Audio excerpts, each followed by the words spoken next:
ഞാനിപ്പോൾ നൈറ്റ് ഷേണായിസിൽ നമ്മുടെ balance cinema കാണാൻ പോയേക്കുമായിരുന്നു.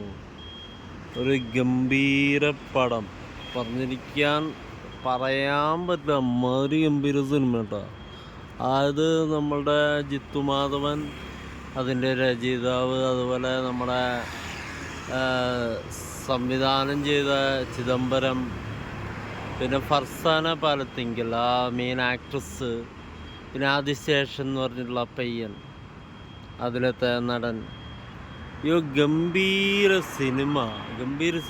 ഞാനിപ്പോൾ എറണാകുളം നമ്മുടെ ഷെണൈസിൻ്റെ അടുത്താണ്. ഒരുമാതിരി പ്രേത നഗരത്തിൽ അപ്പെട്ട പോലത്തെ അവസ്ഥയാണ് കേട്ടോ. കാരണം നമ്മുടെ കൊച്ചിലെ നൈറ്റ് ലൈഫൊക്കെ ഏതാണ്ട് ഇങ്ങനെയൊക്കെയാണ് ഈ ഏരിയയിലൊക്കെ. ഒരു പട്ടിക്കുഞ്ഞോലും ഇല്ല കണ്ടോ, മെട്രോ ഇങ്ങനെ നടക്കണു.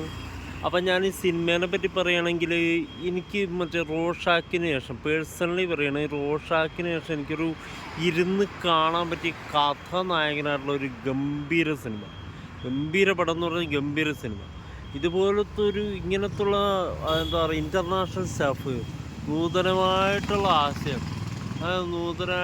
ആശയമാണ് നമ്മുടെ എല്ലാവരും എന്താ പറയുക അറ്റംപ്റ്റ് ചെയ്യേണ്ടത്. കാരണം അതാണ് നമ്മുടെ മലയാളി പ്രേക്ഷകർ പലപ്പോഴും മലയാളി പ്രേക്ഷകർ മാത്രമല്ല, ഇൻ്റർനാഷണൽ പ്രേക്ഷകരാണ് നമ്മുടെ മലയാളി പ്രേക്ഷകർ.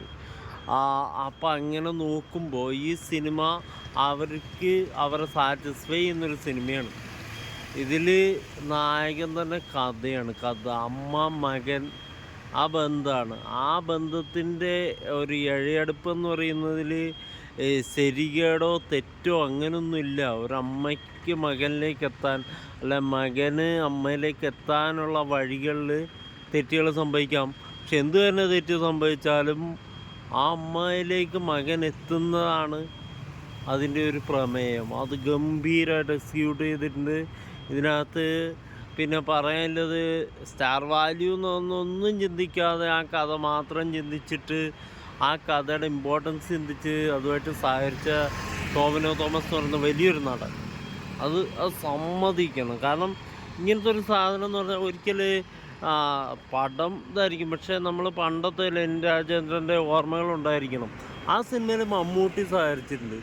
അത് യാതൊരു ആവശ്യമില്ലാത്ത റോളാണ്. അതിൽ മമ്മൂക്കിയെ പോലുള്ള വലിയൊരു സ്റ്റാർ സഹകരിച്ച പോലെയാണ് ഇതിൽ ഇദ്ദേഹം സഹകരിച്ചിട്ടുള്ളത്, ടോവിനോ തോമസ്. അത് എന്താ പറയുക, ഗംഭീര സിനിമ കേട്ടോ, ഗംഭീര സിനിമ. ഒരു ഗംഭീരമായിട്ടുള്ളൊരു എക്സ്പീരിയൻസ് നമുക്ക് തരുന്ന ഒരു സിനിമയാണ്. എല്ലാവരും കാണേണ്ടതിൻ്റെ ഒരു ആവശ്യകതയുണ്ട്. അപ്പോൾ ഇങ്ങനെയുള്ള സിനിമകളാണ് നമുക്കിനി മുമ്പോട്ട് നമുക്ക് ആവശ്യമുള്ളത്. അല്ലാണ്ട് ക്ലീഷ അറ്റംപ്റ്റ് അല്ല. ഇപ്പം ഫോർ എക്സാമ്പിൾ നമുക്ക് പറയുകയാണെങ്കിൽ നാട്ടുരാജാവ് ഉണ്ടല്ലോ, നാട്ടുരാജാവോ നരസിംഹോ, അതിലൊക്കെ നമുക്ക് ഒരേ സംഭവമാണല്ലോ. അപ്പോൾ അച്ഛൻ്റെ തെറ്റുകൾ കറക്റ്റ് ചെയ്യുന്ന മകൻ, അല്ലെങ്കിൽ ദൃശ്യം, അല്ലെങ്കിൽ തുടരും, അതിലൊക്കെ ഉണ്ട്.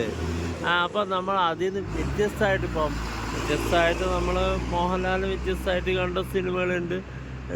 പക്ഷേ നമുക്കങ്ങനെ എടുത്ത് പറയാൻ പറ്റുന്ന റീസെൻ്റ്ലി അങ്ങനെ ഒരു സിനിമയുണ്ടോയെന്ന് എനിക്കറിയില്ല. അങ്ങനത്തെ ഒരു സിനിമയില്ല. മമ്മൂട്ടി നമ്മൾ റീസെൻ്റ്ലി നമ്മളിങ്ങനെ ഒരു സിനിമയിൽ കണ്ടത് കളങ്കാവലിൽ കണ്ടു, അല്ല റോഷാക്കിൽ കണ്ടു. അദ്ദേഹം സാമ്പ്രദായികമായിട്ടുള്ള എല്ലാ സിനിമാ സങ്കല്പങ്ങളും എറിഞ്ഞുടച്ചിട്ടുണ്ടാക്കി.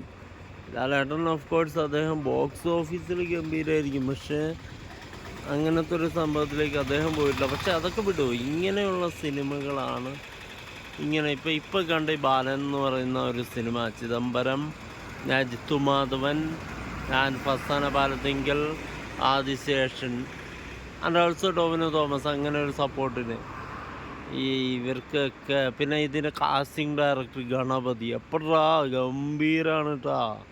ഇങ്ങനത്തെ ഒരു ആക്ട്രസിനെ കണ്ടെത്തിയിട്ട് ഇത്രയും ഗംഭീരമായിട്ട് ആ ഒരു നടിക്ക് കൊടുക്കണം കയ്യടി. അമ്മാതിരി ഗംഭീര സിനിമ, എനിക്ക് വളരെയധികം ഇഷ്ടപ്പെട്ടു. എനിക്ക് ഇങ്ങനെയൊക്കെ റിവ്യൂ ഒക്കെ പറയാൻ അറിയൂ. അല്ലാണ്ട് മറ്റേ സംഭവം സിനിമാറ്റോഗ്രാഫി മറിച്ചുണ്ടായിരുന്നു, ആ പരിപാടിയൊന്നും ഇല്ല ഇതിനകത്ത്. ഒരു പാട്ട് എന്നൊക്കെ പറയാനില്ല, കഥയാണ് എല്ലാം. കഥയിലൂടെയാണ് നമ്മൾ സിനിമകൾ കാണേണ്ടത്. അപ്പോൾ ഇതാണ് എൻ്റെ എക്സ്പീരിയൻസ്. ഞാനിപ്പോൾ മറ്റേ എറണാകുളം നഗരത്തിൻ്റെ അടുത്തുണ്ട്. ഞാൻ ആ സിനിമ കണ്ടതിൻ്റെ ഒരു ഷോക്കിലും ആ സിനിമയ്ക്ക് ഇങ്ങനത്തുള്ള സിനിമകളാണ് 100 കോടി 500 കോടിയൊക്കെ അടിക്കേണ്ടത്. ഇങ്ങനെയുള്ള സിനിമകളാണ്. ഇത് കൊറിയക്കാരൻ്റെ കയ്യിൽ കിട്ടിക്കഴിഞ്ഞാൽ, സായിപ്പിൻ്റെ കയ്യിൽ കിട്ടിക്കഴിഞ്ഞാൽ എപ്പോൾ അത് റീമേക്ക് ചെയ്തു അവൻ്റെ രീതിക്ക് ആക്കിയെന്ന് പറയാതിരിക്കാൻ പറ്റില്ല.